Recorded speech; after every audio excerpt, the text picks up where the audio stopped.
Hey, what's up guys? Today, I'll show you a horror thriller film, Quarantine Part 2. Spoiler ahead, watch out and take care. The movie begins with two flight attendants named Paula and Jenny riding in a cab on their way to the airport. They arrive at the airport and step inside the airplane and check each other's appearances to make sure they look presentable. The pilot emerges from the cockpit and asks for a cup of coffee. He looks pale and sickly. The pilot explains that he has a head cold. He adds that he must have caught it from his dog, since there is a virus going around the pets in his neighborhood. Jenny gets assigned to assist the passengers, who will board first. She goes to the waiting area and introduces herself to a sullen teenager who's an unaccompanied minor. The next passengers that Jenny has to assist are a mute doctor in a wheelchair and his wife. As they wheel the doctor to his seat, the wife explains that he can hear them. He just cannot speak due to Parkinson's. The pilot and his co-pilot strap inside the cockpit. The younger pilot continues to sneeze, and the older pilot asks if he is okay. The regular passengers start boarding the plane. A heavy-set rotund man named Mr. Fatty cracks a few jokes about his weight before squeezing his fat ass into the narrow seat. A teacher carrying a hamster in a cage for his students tries to load the cage into the baggage compartment, but the cage doesn't fit inside. Mr. Fatty tries to help, but the hamster just ends up biting his greasy finger. Jenny finally intervenes and says that the cage has to be stored somewhere else since it doesn't fit. When she meets with Paul again at the back of the plane, Paula remarks that the teacher is cute and he was flirting the hormones out of Jenny. Jenny laughs her shit off. As the plane prepares to take off, the passengers strap in their seatbelts. The plane is noticeably half empty because a huge tour group had canceled. Both Paula and Jenny also strap themselves to their assigned seats. Once the plane is stable in the air, the passengers can now unstrap themselves. Paula and Jenny stand up so they can start roaming around the plane. Jenny goes to the teenager and asks him about his life. He shares that he is often on planes because he has to go back and forth between his divorced parents. He also hates that he has a new stepmother who is very young. Jenny comforts him and he smiles. Jenny resolves an altercation between the teacher and a man nicknamed Mr. Irritable who was using his cell phone. Jenny had already warned him that he cannot use his phone while they were on the air, and the teacher gets pissed that he won't follow the rules. The man then becomes angry and they almost get into a fist fight. Jenny tells the teacher that she doesn't need him to do his job for her. The teacher apologizes and Jenny makes him feel at ease. On another seat, a young couple is engaging in hormone-smelly acts in the open. Jenny subtly makes her presence known and the couple stops their hormone flow.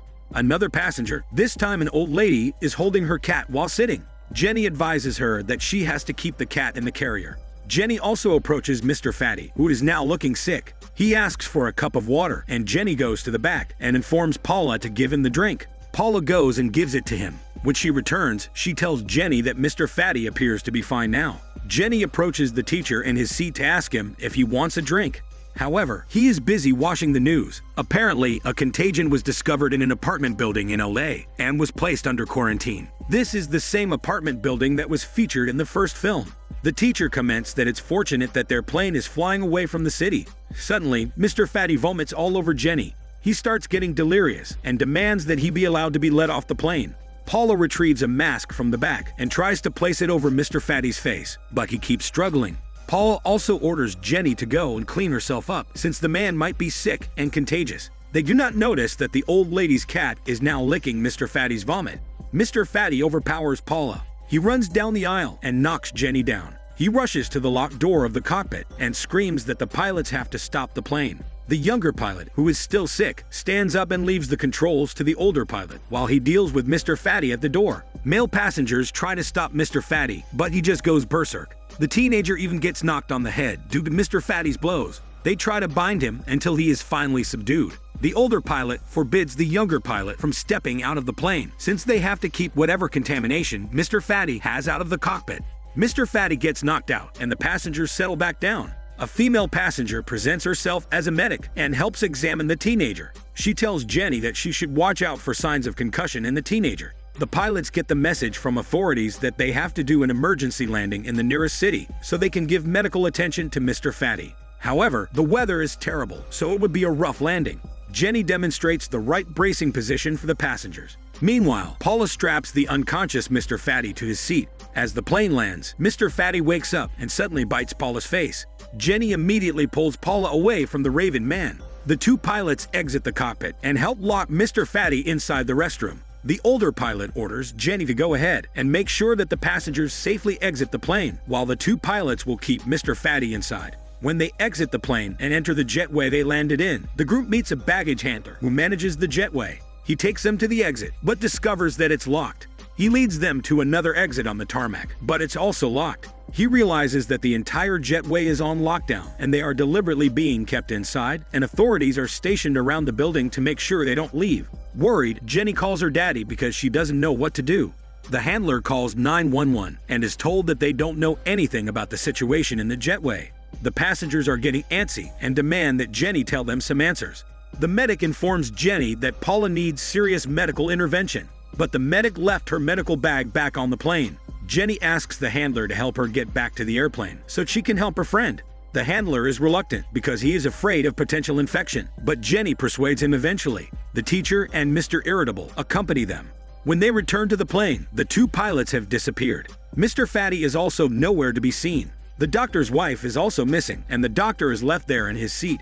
They open the cargo hold, and the handler squeezes inside. He finds the medic's bag and hands it to Jenny. But while the others are still in the cargo hold, Jenny climbs upward. She is shocked to see that the younger pilot, now infected and acting like a zombie, is crawling on all fours around the airplane. What's even worse is that the older pilot, who is also infected, is right behind Jenny, and he drags her. Fortunately, Mr. Irritable gets his gun from his bag and shoots the pilot. The handler approaches Jenny and makes sure that she is unharmed. However, the pilot's blood splatters all over Mr. Irritable. Jenny finds the doctor's wife hiding in the darkness. She's also infected, and she tries to attack the group. They manage to barricade the wife behind a door. They also get the sick doctor and wheel him inside the jetway. They rejoin the rest of the passengers. Since both pilots are now infected and Paula is seriously injured, Jenny has decided that she will take over the responsibility of leading the group. Her first priority is to make sure that no one else will get infected. The group deduces that what is happening is a rabies-like infection that is similar to the contagion detected in the LA apartment building. While they're talking, a rat lands on top of the paralyzed doctor's head and bites him. Jenny notices it too late, and she immediately orders that first aid be administered to the doctor. However, for their own safety, they lock the doctor and Paula inside to prevent the infection from spreading.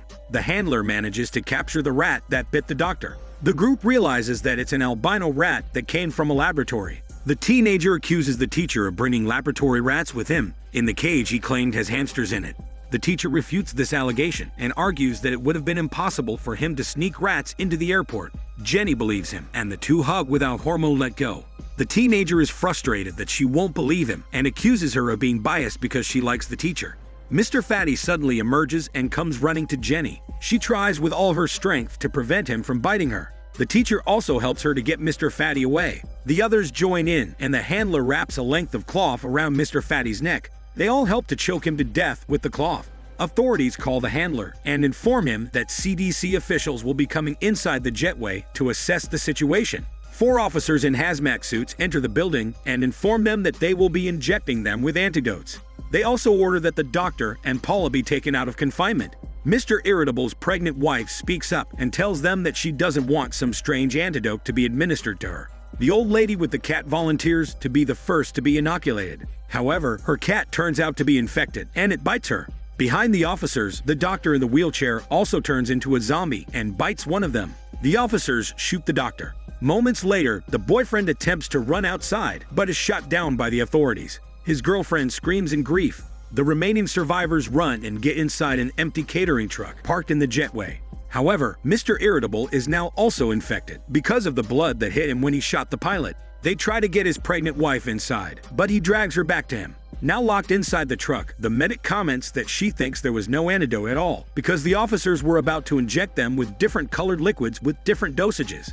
They forced the injured officer to admit that there really was no antidote and that what they were going to administer were just experimental drugs. He reveals that his unit had discovered that a bioterrorist cell was harboring a deadly and advanced rabies virus inside the apartment building. Apparently, the terrorists had a laboratory there, where they unsuccessfully attempted to create an antidote. The virus is spread through rats, which would explain how the virus got on the plane. Lastly, the officer discloses that there is no cure for the virus. He then grabs the gun and shoots himself in the head.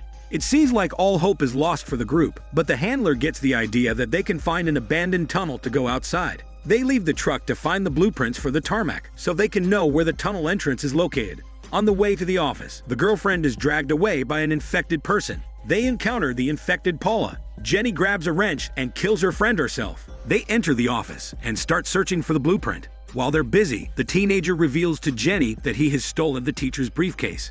He discovered that the teacher was a member of the bioterrorist cell, and he deliberately carried the infected rats to the plane with the plan of spreading the virus. The handler finds the blueprint, but they are attacked by Mr. Irritable and his pregnant wife, who are now both infected. The teacher manages to kill them, but he gets bitten. He also kills the handler, leaving only the medic, Jenny, and the teenager alive. The teacher reasons that he only wanted the planet to have a better future. Included in his belongings is an antidote, and he administers it to himself. He then takes the teenager hostage and runs his smelly ass away. The medic and Jenny spread out to try and chase the teacher down. However, Jenny catches the attention of the infected doctor. She manages to kill him, and then she reunites with the medic. The medic hands her a pair of thermal binoculars that will allow her to see who's been infected. When Jenny puts on the binoculars, she's shocked to see that the medic has a bite on her hand. The medic admits that she was attacked, and she will now sacrifice herself to give Jenny more time to get to the teenager and eradicate the infection.